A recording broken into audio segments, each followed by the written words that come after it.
93లో join అయ్యాను, 96లో complete చేశాను. అయితే నేను ఇందా నుంచి కూడా ఒకటి చెప్పాలనుకుంటున్నాను. అయితే నా పేరు సత్యనారాయణ అంటే అందరికీ తెలుసు, ఓఎస్ అంటారు. ఓఎస్ అంటే తెలుసు అందరికీ. అయితే ఒక విషయం చెప్పాలనుకున్నా ఇందా నుంచి, ఏంటంటే నాకు తెలిసి జనరల్గా 3 years డిప్లొమా అంటే ఏం చేసేవాళ్ళు అందరికీ తెలుసు, 3 సంవత్సరాలు. అందరూ చెప్పారు ఆ కోర్సులు ఈ కోర్సులు కాదని నా ఫ్రెండ్స్ అందరూ కూడా. కానీ 3 సంవత్సరాలు ఎలా చేస్తానంటే, ఎందుకంటే నాకు ఈ ప్రోగ్రామ్ అరేంజ్ చేసాక ఇందాకనే చెప్పాలనుకున్నాను, కానీ ఈ విధంగా అవకాశం వచ్చిన ఒక మాట చెప్తానంటే, అండ్ నా పర్సనల్ ఎక్స్పీరియన్స్ ఒకటి షేర్ చేయాలనుకున్నాను. అసలు జిఎంఆర్ అంటే ఏంటి, అసలు జిఎంఆర్ వల్ల ఉపయోగం ఏంటి అని ఒక విషయం చెప్తాను. మనము 3 సంవత్సరాలు కూడా ఏదో ఒక రకంగా ఎంజాయ్ చేసేస్తాము, ఏదో ఒక రకంగా 3 సంవత్సరాలు కంప్లీట్ అయిపోయిందని చెప్పేసి చూపించుకుంటాము.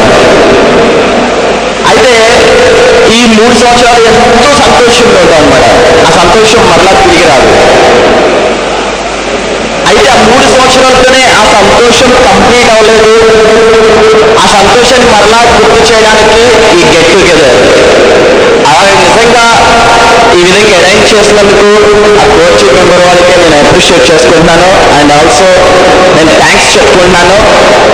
అయితే నా పర్సనల్ ఎక్స్పీరియన్స్ నుంచి చెప్తాను, ఎందుకంటే ఈ ప్రెజెంట్ స్టూడెంట్స్కి చాలా ఉపయోగపడుతుంది. నేను హైదరాబాద్కి వెళ్ళాను. హైదరాబాద్కి వెళ్ళిన తర్వాత జాబ్ చేసుకుంటూ ఉన్నప్పుడు సడన్గా నాకు ఇంటికా నుంచి ఫోన్ వచ్చిందనమాట. సమ్ ఫైనాన్షియల్ ప్రాబ్లమ్స్ ఇంటికాడ. వెంటనే నేను హైదరాబాద్ నుంచి రిటర్న్ అయిపోయాను. రిటర్న్ అయిపోయిన తర్వాత జాగ్రత్తగా వినండి, ఎందుకంటే చాలా యూజ్ అవుతుంది మీకు. అసలు వాట్ ఈస్ జిఎంఆర్, అసలు జిఎంఆర్ అంటే ఏంటి, ఈ 3 సంవత్సరాలు చదువుకు నిలిపోవడమేనా, ఈ 3 సంవత్సరాల తర్వాత ఏం ఉపయోగం ఉంటుంది మనకి జిఎంఆర్ వల్ల అనే ఒక విషయం చెప్తాను. ఎప్పుడైతే నాకు ఫైనాన్షియల్ ప్రాబ్లం వచ్చి ఇంటికా నుంచి ఫోన్ రాగానే నేను వెళ్ళిపోయాను ఇంటికి. మా పేరెంట్స్ పొజిషన్ బాగాలేదు, ఇంకా నా జాబ్ వదిలేశాను, ఫర్దర్ స్టడీస్ వదిలేశాను, అన్నీ ఇంకా వదిలేసి పేరెంట్స్తో స్పెండ్ చేయడానికి ఇంకా డిసైడ్ అయిపోయి పేరెంట్స్ దగ్గర వెళ్ళిపోయాను. ఇంకా నా లైఫ్ అయిపోయింది అనుకున్నా. నా జాబ్కి బ్రేక్ పడిపోయింది, నా పర్సనల్ లైఫ్ బ్రేక్ పడిపోయింది. ఇదే నా లైఫ్. ఒక విలేజ్లోకి వెళ్ళి ఉన్నాను, ఆ విలేజ్లోనే నాకు ఇంకా నా ఎంటైర్ లైఫ్ అని చెప్పి అనుకుంటూ ఉన్నాను. అయితే ఒక 3 సంవత్సరాల తర్వాత నాకు ఒక కాల్ వచ్చింది. ఎవరో తెలుసా, మన జిఎంఆర్ క్యాండిడేట్ అయ్యా. అందులో చెప్పలు కొట్టాలి ఒకసారి. ఒక ఫోన్ చేసే వెంటనే ఏంటి అని చూడగానే, అది నీకు పాతయన్నీ గుర్తున్నాయా అని చెప్పేసి అని అడిగారు. అనగానే అవునరా కొంచెం కొంచెం గుర్తున్నాయా అని చెప్పేసాను. వెంటనే అన్నారు, అయితే నువ్వు రేపు పొద్దున టికెట్ బుక్ చేసుకుని హైదరాబాద్ రా అని చెప్పన్నారు. నాకు ఎంతో సంతోషం అనిపించింది, ఎందుకంటే నా లైఫ్ అయిపోయింది అనుకున్నా, ఇంకా విలేజ్లోనే ఉండాలి అనుకున్నాను. ఎందుకంటే చాలా ఆ పరిస్థితి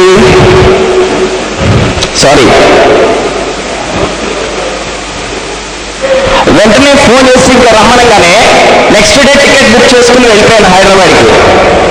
ఒకటి జ్ఞాపకం ఉంచుకోండి, ఎక్కడ మీరు ఏ పరిస్థితిలో ఉన్నా, ఏ స్థితిలో ఉన్నా కానీ నేనున్నాను అని చెప్పేదే జిఎంఆర్.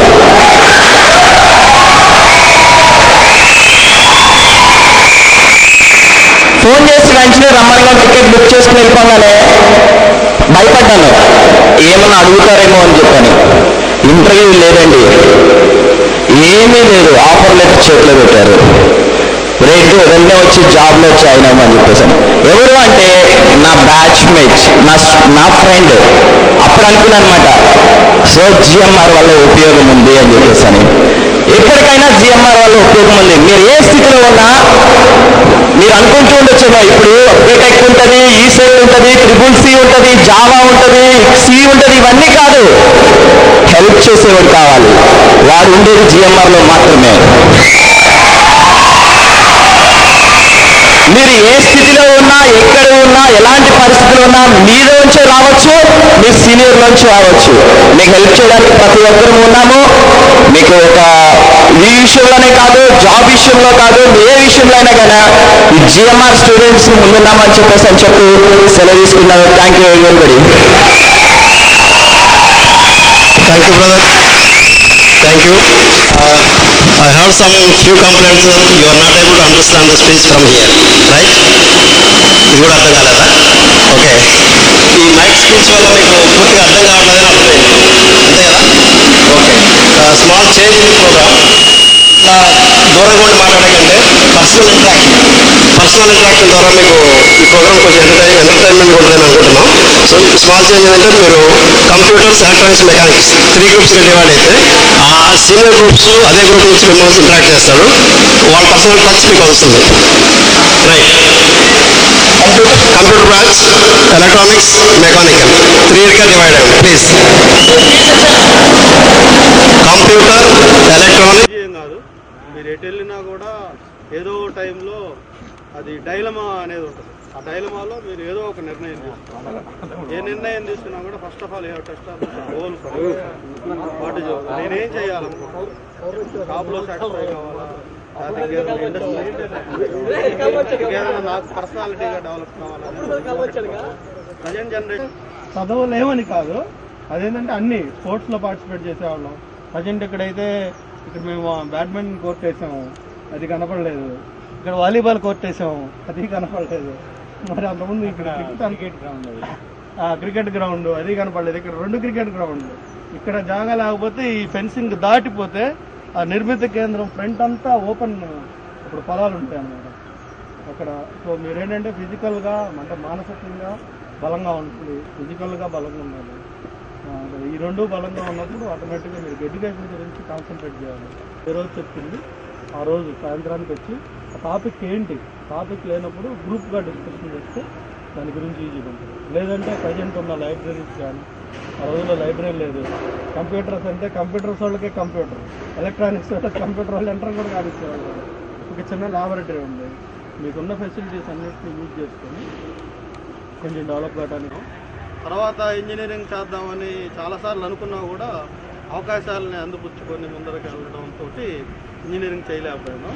కొంచెం బాధగానే ఉంటుంది, ఇంజనీరింగ్ చేయలేకపోయిన బాధగా ఉంటుంది. కానీ ఓకే, కెరీర్లో మామూలుగా ఇంజనీరింగ్ చేసిన వాళ్ళకంటే ఎట్ పార్ విత్ వాళ్ళ గ్రోత్లో, అంటే నా గ్రోత్ కూడా అంత అయింది కాబట్టి సో నేను పెద్ద ఇబ్బంది పడలేదు. ఫస్ట్ 4 స్కూల్స్ వొకేషనల్ ఇన్స్ట్రక్టర్స్ ఉంటాను, ఆ పోస్ట్ వచ్చింది. ఆ పోస్ట్ వచ్చిన తర్వాత 6 నెలలు కాలేజీలోకి వెళ్ళాను. క్లాసులు ఎవరు ఇచ్చేవాళ్ళు కాదు, ఆ మ్యాథ్స్ వాళ్ళు వాళ్ళే తీసుకునేవాళ్ళు. ఎగ్జామ్ లేదు స్టూడెంట్స్ ఎవరు వినేవాళ్ళు కాదు క్లాసులు. ఇక అప్పుడు మరలా ఒక major decision, central government job వదులుకొని మళ్ళీ ప్రైవేట్ సెక్టర్కి వెళ్దాం. ఇదిలో ఫస్ట్ 4 మెట్రోస్ తోటి స్టార్ట్ అయింది. అప్పట్లో కాల్ రేట్స్ అనేవి 16 రూపీస్ పర్ మినిట్ ఉండేది అవుట్ గోయింగ్. ఇన్కమింగ్కి 8 రూపీస్ 40 పైస్ ఉండేది. ఇన్కమింగ్ కూడా పే చేయాలి. ఒక మొబైల్ ఎక్విప్మెంట్ అనేది వాళ్ళ 2000కో 3000కో దొరుకుతుంది. ఆ రోజు 40,000 రూపీస్ ఉండేది మొబైల్ ఎక్విప్మెంట్. అంత టెక్నాలజీ ఓరియంటెడ్ నుంచి తర్వాత డే బై డే కమ్యూనికేషన్ లెటర్సే కానీ మేము అప్పుడు ఎస్టీడీ మాట్లాడాలంటే ఇక్కడి నుంచి ఇంటికి మాట్లాడాలంటే ఇంట్లో ఊళ్ళో ఎవరో ఒకరి దగ్గర ఫోన్ ఉండేది. ఏదన్నా అర్జెన్సీ అయితే తప్పితే ఫోన్ చేయడానికి లేదు. నాకు తెలిసి ఈ మూమెంట్లో ఇప్పుడు లెటర్లు రాసేవాళ్ళు నాకు ఎవరు లేరేమో, అప్లికేషన్లు కూడా ఈమెయిల్తోనే పెడతారు.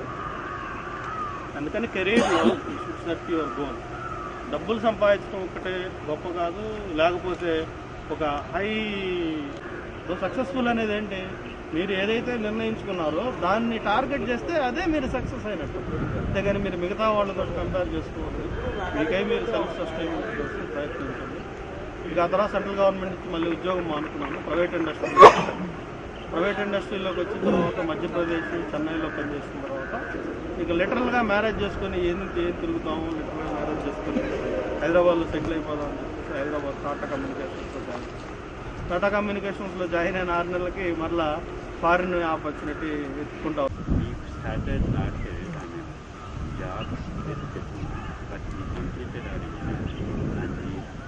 Scaled up to all other people who take engineering.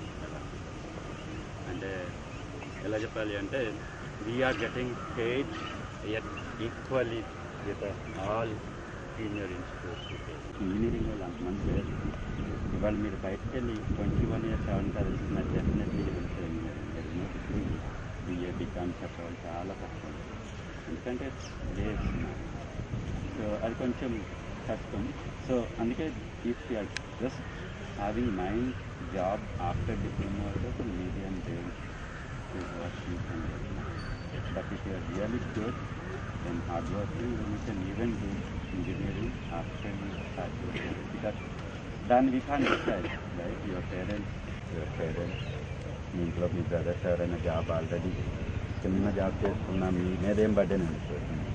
Then that whole opportunity, it's all opportunity. But assuming family problems ఉండి, ఫర్ ఎగ్జాంపుల్ వచ్చే డిప్లొమా అయిన తర్వాత ఏం చేద్దాం అనుకున్న వాళ్ళకి what is the guidance? That is what is next question. After diploma, you can think of, yes, I had hardware is the first option that you can. That is going study. Then the next option is immediate option is hardware, networking. That is where the jobs people choose for the senior as of now. అది ఎలా చేయాలంటే ఏం చేయాలి? Now they are with the diploma. Start what you can. Okay అన్నీ మాట్లాడతాను. దగ్గరికి వచ్చాను వేరే బుక్ కోసం వెళ్ళి మొత్తం. సో 1 minute అన్నమాట. I'm Lakshmana Babu, 88 batch mechanical. Now I'm working for railways as chief office supervisor. I was settled in Hyderabad and more over along with job I have done 3 project works. All are private organization. Now I am doing also one project work. ఇక్కడ diploma అయిపోయిన తర్వాత మీ computers మీ field గురించి నేను మాట్లాడలేదు. ఇప్పుడు నేను మాట్లాడేది ఎవరైనా ఫైనాన్షియల్ కానీ పార్ట్ టైం కానీ ఫుల్ టైం కానీ నిజంగా పని చేసి లైఫ్లో పైకి రావాలనుకుంటే నా తరపు నుంచి నేను ఒక సపోర్ట్ చేస్తాను. అది మీరు మీ వర్క్ మీరు చేసుకుంటేనే, మీరు చదువుకుంటేనే, నేను అయిపోయిన తర్వాత మీకు ఇన్విటేషన్ కార్డ్స్ ఇస్తాను. నా నెంబర్ ఉంటుంది, మీరు కాల్ చేయండి. ట్రైనింగ్ సపోర్ట్ కానీ ఫైనాన్షియల్గా ఇన్వెస్ట్మెంట్ అవసరం ఉండదు. మీకు టైం స్పేర్ చేయాల్సి వస్తుంది. అది ఎట్లా చేయాలి అనేది నేను చెప్తాను. నేను దాంట్లో పర్సనల్గా డెవలప్ అవుతున్నాను. నేను జాబ్ చేస్తున్నాను, నా వైఫ్ జాబ్ చేస్తుంది, నేను పర్సనల్గా నేను ఎర్న్ చేస్తున్నాను. నాకు తెలిసిన పెద్ద సర్కిల్ ఉంది, సిటీలో సెటిల్ అయ్యాము. స్టేట్ వైడ్గా డిఫరెంట్ సిటీస్లో కూడా దాని యొక్క నెట్వర్క్ ఉంది. అది ఏంటంటే చెప్తాను నేను. మీ అయిపోయిన తర్వాత, ఎందుకంటే మధ్యలో డిస్టర్బ్ చేయకూడదు. నేను అక్కడ ఆ గ్రూప్ షేర్ చేసుకుని వస్తాను, ఆ గ్రూప్ షేర్ చేసుకుంటాను. పిల్లలు కొంచెం విజిటింగ్ కార్డ్స్ ఇస్తారు మాకు ఉన్నారు మీకు. అంటే ఇంకో మాట ఏంటంటే చదువుకునే స్టూడెంట్స్ అని, లేకపోతే ఎంప్లాయీస్ అని, అన్ఎంప్లాయీస్ అని రకరకాలుగా చెప్తున్నారు. నేను ఈ మధ్య హిందూలో 19th December 12th ఒక చిన్న ఆర్టికల్ ఒకటి పడింది. దాంట్లో ఏంటంటే poverty higher among employed then unemployed. ఉద్యోగం చేసేవాళ్ళ మధ్యనే చాలా పేదరికం ఉందంట ఉద్యోగాలు లేని వాళ్ళకంటే.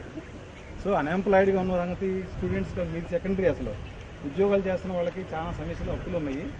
వాళ్ళు కూడా చేయవచ్చు దీని లైఫ్లో తెచ్చుకోవడానికి. ఓకేనా? ఇప్పుడు మేము మధ్యలో వచ్చాను, అది వెరీ సారీ. మీరు అవకాశం ఇచ్చినందుకు చాలా థ్యాంక్స్. షేర్ చేసుకున్నాను. సన్నిధిలో ఉన్నాను, విజిటింగ్ కార్డ్ ఇస్తాను. అయిపోయినా మధ్యలో డిస్టర్బ్ చేయాలి. మన బ్యాచ్లో టాప్ సీనియర్ మోస్ట్ బ్యాచ్ ఎవరు? 91. ఇంకా ముందు 90 బ్యాచ్, 80 బ్యాచ్, 87 బ్యాచ్, ఇంకా 91 బ్యాచ్ అనేవాళ్ళు. ఆర్డర్లో వెళ్ళాలి.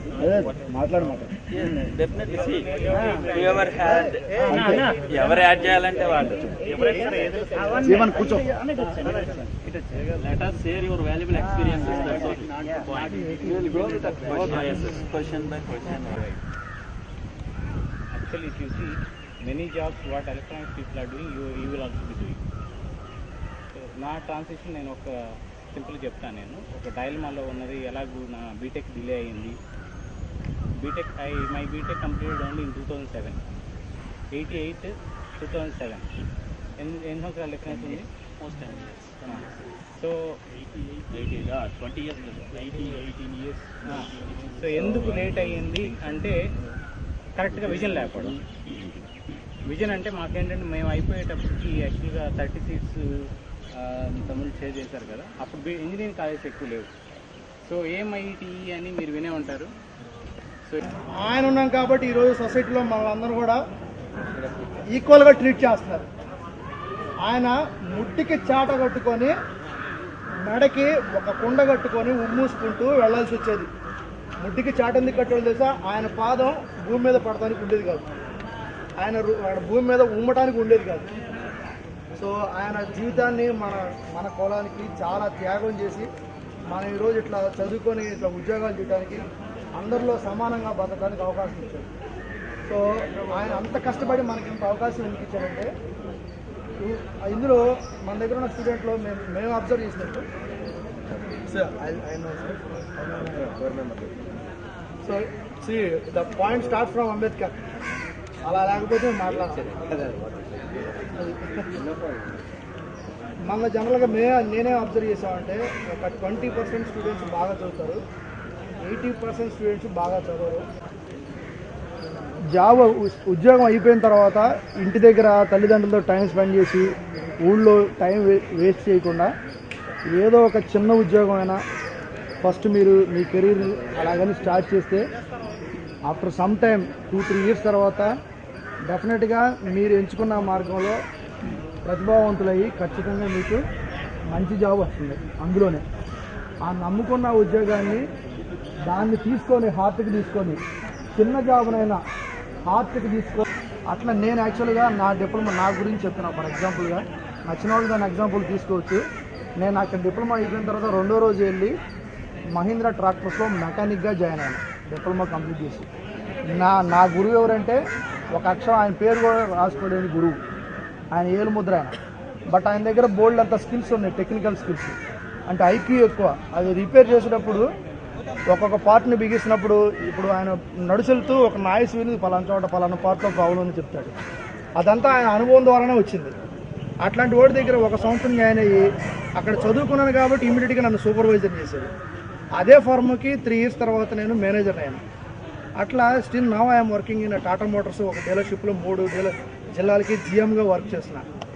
మెకానిక్ని అయినా కూడా, మెకానిక్ జాబ్ ఎన్నుకున్నా కూడా దాన్ని నేను చెప్తున్నా, I am proud to say I loved and I performed and I shown it. I got the reputation and automatical appreciation కూడా వచ్చింది. అండ్ అలా చేస్తుంటాను. అందుకని మీరు చదువు అయిపోయిన తర్వాత చిన్న జాబ్లోనైనా మీ చదువుకున్న దాంట్లో చిన్న జాబ్నైనా వెతుక్కోండి.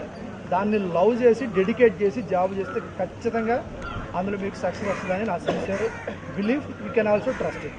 Thank you. ఇన్ఫ్లుయెన్స్ చేసిన వర్డ్స్ ఆ 2.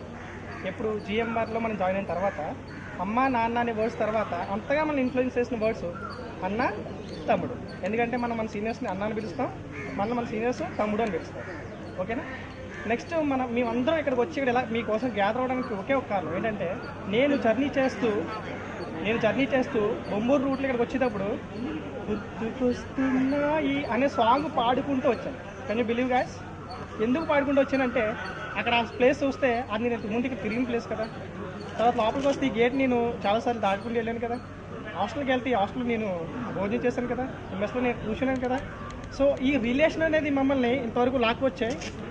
సో మీ ముందు ఇలా నిలబెట్టే మమ్మల్ని.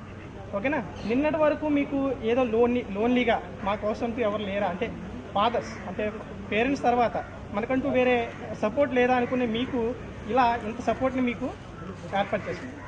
That's why we are here to help you. Okay, we all are become a great family. మన ఓన్ ఫ్యామిలీ తర్వాత మనకు ఉన్న 2వ ఫ్యామిలీ మన జిఎంఆర్. ఓకే, అండ్ ఇంకోటి ఏంటంటే, నేను నా పర్సనల్ ఎక్స్పీరియన్స్ చెప్తాను so that you can learn something else. Okay, నా పర్సనల్ ఎక్స్పీరియన్స్ చెప్తే మీకు అలా చేయాలా చేయకూడదు అనేది ఆటోమేటిక్గా అండర్స్టాండ్ అవుతుంది. ఏంటంటే, నేను ఫస్ట్ జిఎంఆర్ ఫస్ట్ ఇయర్ అయిన తర్వాత, నా పేరు Naresh actually. GMR first year అయిపోయిన తర్వాత నా పేరు బిఎఫ్. సో బిఎఫ్ ఏంటంటే బ్రాంచ్ ఫస్ట్, అంటే ఫస్ట్ ఇయర్లో నేను ఒకనే పాస్ అయ్యాను. సో దట్ వాళ్ళు బిఎఫ్ అని పిలిచేవారు. ఓకేనా? సో అలాంటి మెమరీస్ మీకు కావాలి అనుకుంటే you should study well. So ఇది ఒక మెమరీగా మీకు ఎందుకు చెప్తున్నానంటే, మీరు కూడా తర్వాత ఇలా ఈ పొజిషన్కి వచ్చి మీరు ఇలాంటి ఎక్స్పీరియన్స్ షేర్ చేసుకోవాలి. ఓకేనా? అండ్ వన్ మోర్ థింగ్, నేను డిప్లొమా కంప్లీట్ అయిపోయిన తర్వాత పూణే జాబ్కి వెళ్ళాను. అక్కడ 6 months జాబ్ చేశాను as a CNC operator. So mechanical స్టూడెంట్సే కదా, సిఎన్సీ మిషన్ ఏం తెలుసు కదా, సిఎన్సీ మిషన్ ఆపరేట్ చేసే క్యాండిడేట్గా వర్క్ చేశాను for 6 months. I realized myself that this is not the position I am actually supposed to stay. అంటే ఏంటంటే నేను ఇలా ఉండకూడదు, I should improve my qualification. So అప్పుడు రియలైజ్ అయ్యి అక్కడి నుంచి బీటెక్ చేయడానికి వచ్చాను, ఈసెట్ రాశాను, బీటెక్ జాయిన్ అయ్యాను. బీటెక్ జాయిన్ అయిన తర్వాత కూడా ఏదో గేటు రాశాను, ఏదో అంత మాత్రంగా మార్క్స్ వస్తున్నాయి అంటే క్వాలిఫై అవ్వలేదు. Then I decided to join as a faculty. So guide కాలేజ్లో, రాజమండ్రి గైడ్ అనుకోని తెలుసు నాకు తెలీదు. So there I work for 16 months, 3 academic semester work చేశాను. తర్వాత కూడా నాకు ఎందుకు అన్సాటిస్ఫాక్షన్, ఎందుకంటే ఫ్యాకల్టీ మెంబర్గా వర్క్ చేయాలంటే, అంటే ఒక బీటెక్ స్టూడెంట్స్ మనం టీచ్ చేయాలంటే, ఓకేనా, మనం బీటెక్ స్టూడెంటే కదా, అప్పటివరకు నేను బీటెక్ స్టూడెంటే కదా. సో ఎంటెక్ స్టూడెంట్ అయితేనే టీచ్ చేయగలను, బీటెక్ స్టూడెంట్ చేయకూడదు. సో మనకు ఆటోమేటిక్గా we can realise they. So నేను అప్పుడు రియలైజ్ అయ్యి మళ్ళీ గేట్ వేసి క్వాలిఫై అయ్యి ఇప్పుడు ఆంధ్ర యూనివర్సిటీలో ఎంఈ ఎంహెచ్ అనే స్పెషలైజేషన్లో బీటెక్ ఎంటెక్ చేస్తాను. ఒక పొజిషన్ వెళ్ళిన తర్వాత రియలైజ్ అవ్వడం కాదు, you should realise now itself what are the base are available in the future. So you can utilise the sources of GMRN students. మన ఫ్యామిలీ అంటే మన జిఎంఆర్ఎన్ స్టూడెంట్స్ అంతా మీకు సపోర్ట్ చేస్తారు. They can encourage something, they can help something, you can need something, you can update. ఇప్పుడు Facebook అంటే మీరు ఇప్పుడు మీరు కమ్యూనికేషన్ మీ ఫ్రెండ్స్తో ఇంగ్లీష్లో మాట్లాడి ట్రై చేయండి, సిగ్గుపడద్దు. మీ ఫ్రెండ్స్